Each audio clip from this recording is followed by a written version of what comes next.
O tema da nossa mensagem no programa Voz da Esperança de hoje: avivamento já. Deus quer avivar a sua igreja. E a nossa oração deve ser como a oração de Abacuque: aviva, Senhor, a tua obra no meio dos anos. Hoje nós precisamos de um avivamento. Estamos vivendo tempo de apostasia, muitas heresias, muita frieza espiritual, mas a nossa oração também deve ser como a de Davi, lá no Salmo 104, versículo 30. Envia, Senhor, o teu Espírito e renova a face dessa terra. Envia, Jesus, a tua unção. A igreja nasce em um avivamento. Lá em Atos 2, Pentecostes, a Bíblia diz que de repente veio um vento impetuoso que encheu toda a casa. E todos começaram a falar em novas línguas. Esse é o batismo com o Espírito Santo, o revestimento de poder. Os discípulos receberam o Espírito, lá em João 20, quando Jesus soprou sobre eles o Espírito. Mas Jesus disse: olha, vocês fiquem em Jerusalém, até que do alto vocês sejam revestidos de poder. Porque a grande missão da igreja é pregar o Evangelho. Primeiro passo: eu sou salvo pela graça. O Espírito Santo vem habitar em mim. O Senhor escreve meu nome no livro da vida. O segundo passo: eu recebo o revestimento de poder. E essa salvação que eu recebo pela graça, eu vou compartilhar com outros. Eu vou anunciar o reino de Deus desse mundo que jaz do maligno. Aí eu preciso do poder do Espírito Santo para enfrentar as hostes malignas, para pregar o Evangelho com sinais e maravilhas, para anunciar o reino de Deus revestido de poder, não firmado em palavras de sabedoria, mas firmados na unção do Espírito Santo. Um vento impetuoso encheu toda a casa. Esse vento, o ruach, é o sopro do Espírito, que muda a situação, muda a história, muda a igreja, muda o crente. E eu quero usar um quadro profético aqui, que é muito conhecido, da profecia de Ezequiel 37. E eu quero ler com você Ezequiel 37, o versículo 10. Quando o profeta, já cumprindo o propósito de profetizar sobre o vale de ossos secos, ele viu a profecia se tornar uma realidade. Profetizei como ele me deu ordem. Então, o Espírito entrou neles e se colocaram de pé um grande exército. Esse é o propósito de Deus para os últimos dias: levantar uma igreja profética, apostólica, cheia de unção, de poder, liberando ao mundo a graça de Deus com sinais e prodígios. Essa profecia é muito conhecida. Esse vale de ossos secos, o próprio texto fala que representa o povo de Deus. Por quê?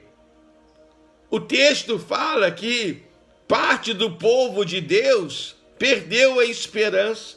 Vamos trazer isso para os nossos dias. Quantas pessoas estão na igreja? Quantas pessoas estão envolvidas no ministério, na obra do Senhor, mas se decepcionaram. E por isso a fé esfriou. A própria palavra profética de Jesus, do sermão profético, Mateus 24, fala que por se multiplicar a iniquidade, o amor de muitos iria se esfriar. Paulo fala que os últimos tempos seriam tempos difíceis. Então é isso que nós estamos vivendo. Apostasia, frieza espiritual, divisões doutrinárias, falsas doutrinas, heresias destruidoras. E não adianta ficar discutindo. Que adianta então? O que está acontecendo lá nos Estados Unidos foi isso.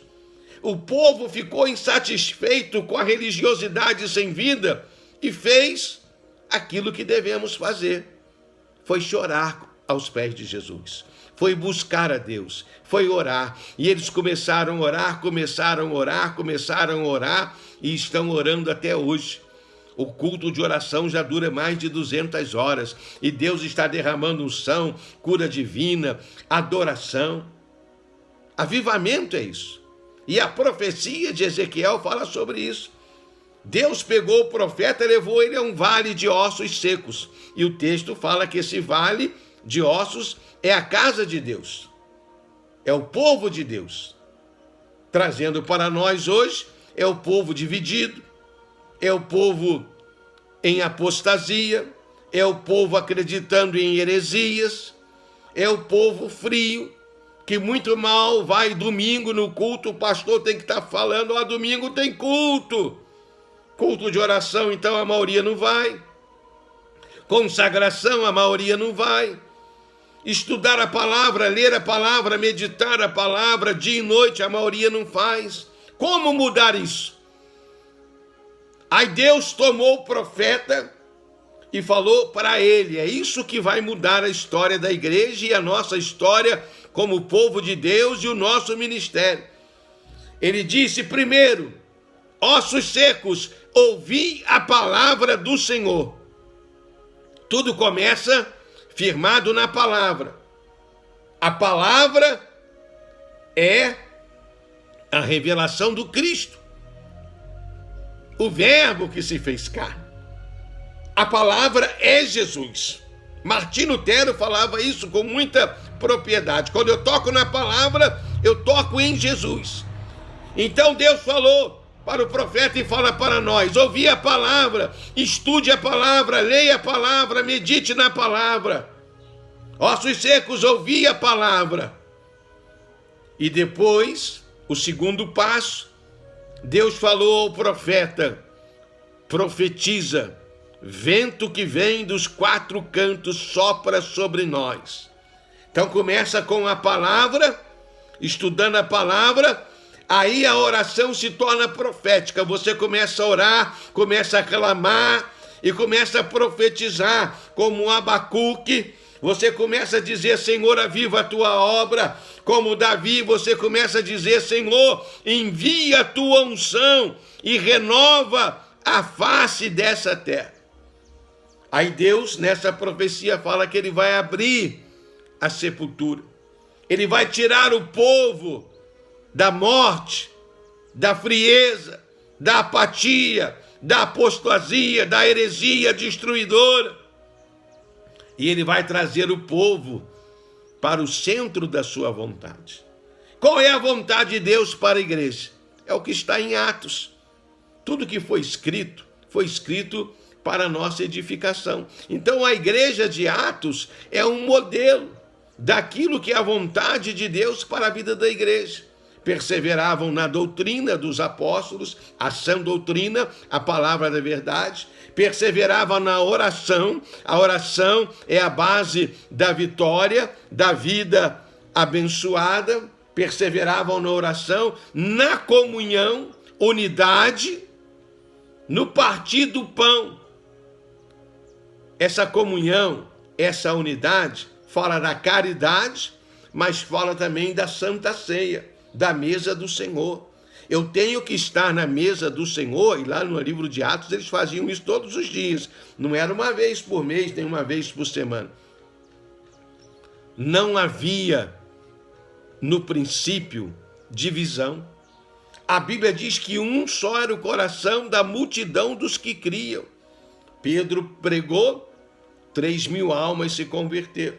Depois Pedro pregou novamente, e a Bíblia diz que ali mais 5.000 almas, então só aí 8.000 pessoas, mais os 120 que receberam a unção no dia de Pentecostes, então aí já dá mais de 10.000 pessoas. Não era uma igreja pequena, e eu estou falando de algo há 2.000 anos atrás. que nessa manhã, através dessa pequena mensagem, o Espírito Santo possa tocar no seu coração. Porque no vale de ossos secos que nós estamos vivendo, nesse mundo com tantas coisas erradas, nesse vale de ossos secos, você, eu, nós, ou somos os ossos, ou somos o profeta. Vamos ser o profeta, vamos profetizar, vamos declarar: vento que vem dos quatro cantos sopra sobre nós. Vamos gerar o avivamento, como aconteceu lá nos Estados Unidos e está acontecendo através da oração, da súplica, porque um coração quebrantado e contrito, o Senhor nunca vai desprezar.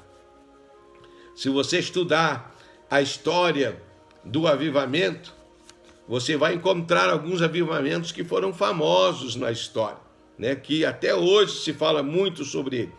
O avivamento no país de Gales, que aconteceu com um homem chamado Evan Roberts. O avivamento da Rua Azusa, que começou, né, com um homem chamado Joseph Samuel, que era um descendente de escravos, cego de um olho, que encontrou uma igreja tradicional que havia sido abandonada, porque eles fizeram uma igreja nova, e ali ele passava 8 horas por dia em oração. Olha aí a oração.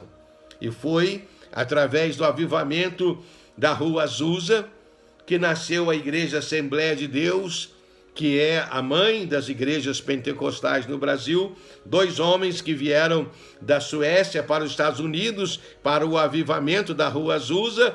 Eles foram tocados e foram parar na direção de Deus lá em Belém do Pará, onde nasceu a Assembleia de Deus, e aí começou o movimento pentecostal, que até hoje é muito forte dentro do nosso Brasil. E você podia encontrar, e pode encontrar outro, nos anos 60 aqui no Brasil houve um avivamento nas igrejas tradicionais. Por isso você vê muita igreja batista renovada, presbiteriana renovada. Eram crentes tradicionais que foram tocados pelo avivamento e foram batizados com o Espírito Santo. Que essa mensagem desperte o seu coração e que possamos profetizar conforme ele deu ordem. É ordem de Deus. Vamos profetizar, vamos declarar: aviva, Senhor, a tua obra. Aí daqui a pouco nós vamos ver o que o profeta viu: um grande exército. Esse grande exército, esse exército grandioso, é uma igreja restaurada, renovada, avivada, homens e mulheres nos 4 cantos dessa terra, cheios do Espírito Santo, pregando o evangelho. Como o livro de Atos termina, Atos 28 e 31, pregando o reino de Deus, anunciando e ensinando sobre Cristo, o Senhor, sem impedimento algum. Uma igreja avivada, o inimigo não pode parar. Uma igreja avivada, o mundo não pode calar. Pare e pense. E muito mais, Deus vai falar ao seu coração. E a nossa oração será sempre essa: avivamento já, em nome do Senhor Jesus.